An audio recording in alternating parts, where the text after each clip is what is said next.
ॐ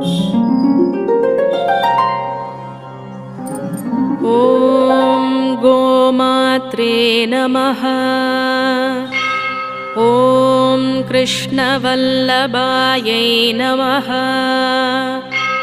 ॐ कृष्णायै नमः।